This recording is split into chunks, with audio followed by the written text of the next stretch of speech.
Maybe many of you have heard a lot or maybe not much about some fortune-telling stories, right?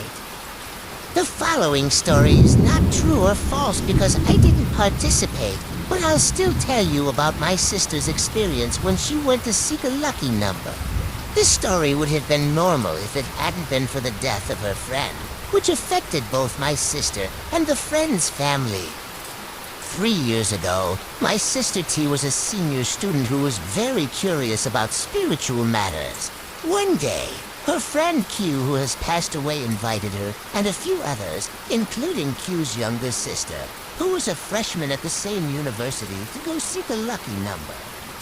Although my sister wasn't into lottery numbers, her curiosity led her to agree to join them and see what it was all about.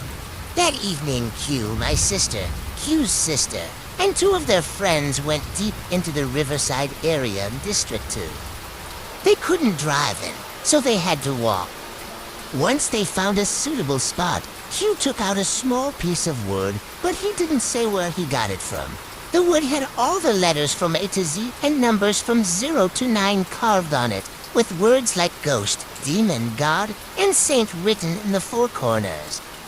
After preparing everything, Q placed an old coin in the middle of the wood. Initially, only Q, his sister, and their 2 friends were participating, while my sister watched, not knowing what to do. When they put the incense stick on the ground, Q quickly lit it and started reciting a chant my sister vaguely remembers as floating in the air, whose soul is wandering nearby. After finishing the chant, they placed their index fingers on the coin, and after a while, the coin started moving, running around the wood. Their fingers were shaking too, but they tried to remain calm. My sister sat outside and couldn't tell if it was real or just a setup, but she felt a chill down her spine due to the eerie atmosphere. Q asked, "Is it a god or a demon?" The coin suddenly stopped and pointed to the word demon.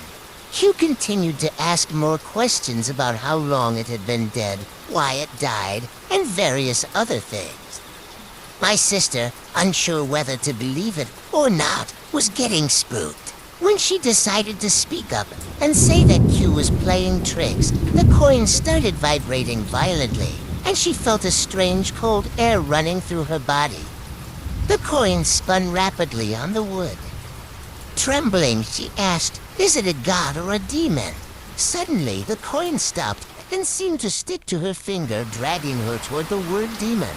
At this point, Q panicked and threw the whole setup away, knowing that encountering a demon was not good. But his mistake was not pushing it towards the god word. Instead, he just tossed it out. He shouted, ran to the car, and left the place immediately. The others followed, but they realized that Q was missing. As they were about to drive away, they heard the sound of the coin banging on the wood behind them, accompanied by a chilling laughter echoing in the air. They all hurriedly got into the car, intending to leave, but they realized Q was not there. Turn on the lights around and call out names, but no response is heard. Everyone is afraid that I might stumble because it's dark, so 4 of us walk closely together, heading back to the old direction to find him. While walking a bit, we saw a dark figure standing right next to the tall grass near the riverbank. Startled, we shine the light over, and there we see Q standing with lifeless eyes and an emotionless, cold face. We call out to him, but there is no answer.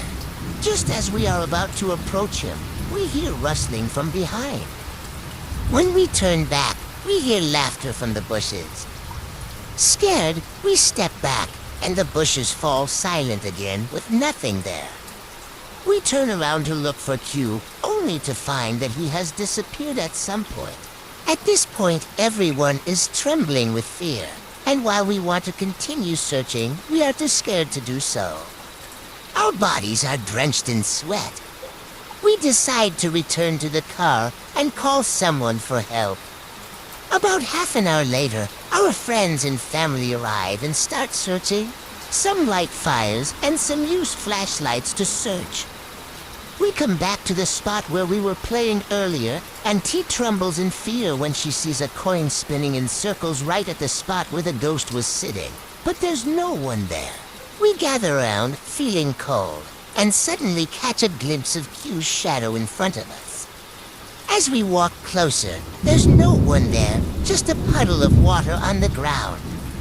Everyone is terrified and runs to the riverbank to find him. When we arrive, Q's younger sister bursts into tears when she sees Q lying right under the water's surface, floating near the high grass from earlier. They bring Q's body up, and everyone is both scared and deeply saddened. Their faces turn pale, and their eyes widen as if they've seen something horrifying. When Q's sister arrives, Q's eyes and ears burst out with fresh blood. Everyone transfers Q's body back home in the dark.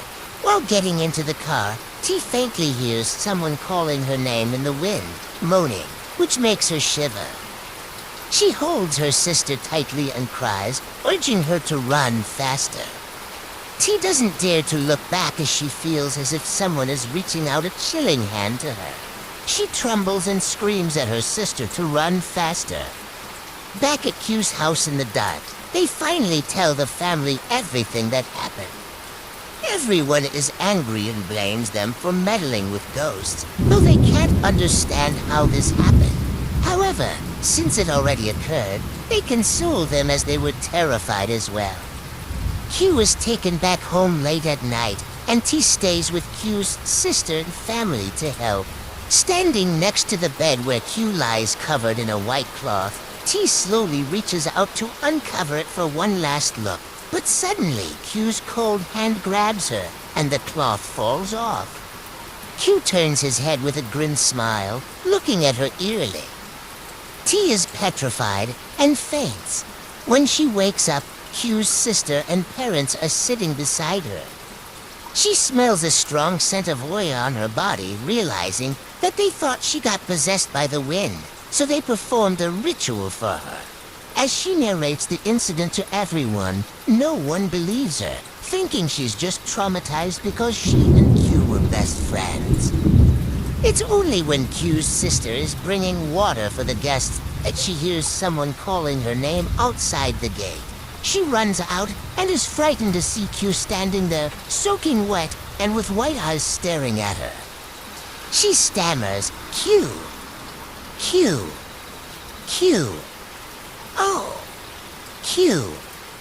He's standing outside the gate. Help him. He's so cold.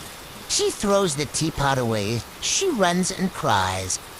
At this moment, everyone realizes that something has happened because not only did the child die, but he also died in the water. They fear that a calamity will befall the family. They call the monks from the temple, and when the monks arrive, they ask for their help with the family.